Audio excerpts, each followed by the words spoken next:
কুরবানির জন্তু ক্রয় করার পরে কি অংশীদার নেওয়া যাবে? ভাইরা, আপনি একাই ক্রয় করেছিলেন, তাহলে অংশীদার নেওয়া মাকরুহ, নেওয়া যাবে না যদি আপনি ধনী লোক হয়ে থাকেন।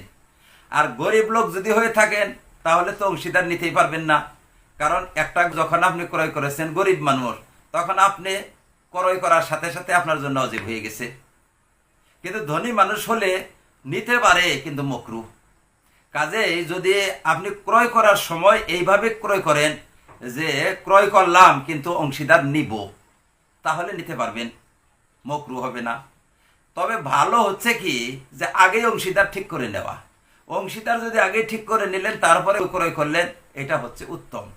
তাহলে আমরা বুঝতে পারলাম যে কোনো জন্তু ক্রয় করলাম, ক্রয় করার সময় হয় আমরা নিয়ত রাখবো অথবা আগেই আমরা ভাগই জোগাড় করব, তারপরে ক্রয় করব, এটা হচ্ছে উত্তম। একা ক্রয় করার পরে ভাগি নেওয়াটা ধনী মানুষের জন্য মাকরুহ, গরিবের জন্য নাজায়েজ। এখানে একটা প্রশ্ন, যে আমাদের পালের গরু বা ছাগল যদি কুরবানির নিয়ত করি, তাহলে কি কুরবানি জন্য সেই গরু বা ছাগলটা নির্দিষ্ট হয়ে যাবে? বাইরা, তা হবে না। আমরা নিয়ত করলে কুরবানির জন্য নির্দিষ্ট হয় না। আমরা ইচ্ছা করলে সেটাকে বদলাবার পারবো। নিয়ত করেছিলাম একটা, সেটাকে বদলাতে পারবো। কুরবানির জন্য নির্দিষ্ট হয় কখন? যখন কুরবানির নিয়তে ক্রয় করা হয়, কুরবানির নিয়তে যখন খরিদ করা হয় তখন, অথবা পালের গরু ছাগল বা আপনার যে কোনো ছাগল গরু, আপনি যদি এইরকম বলেন যে এইটা আমার জন্য কুরবানি দেওয়া জরুরি, বা অমক কাজ যদি আমার হয়ে যায় তাহলে এটা কুরবানি দিব, তখন নির্দিষ্ট হবে।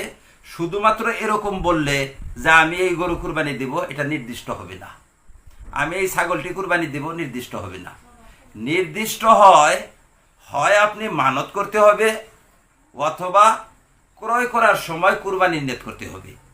যদি আপনার পালের গরু ছাগল নিয়ত করেন তাহলে কুরবানির জন্য নির্দিষ্ট হবে না, অথবা ক্রয় করার সময় কুরবানির নিয়ত ছিল না, ক্রয় করার পর কুরবানির নিয়ত করলেও নির্দিষ্ট হবে না।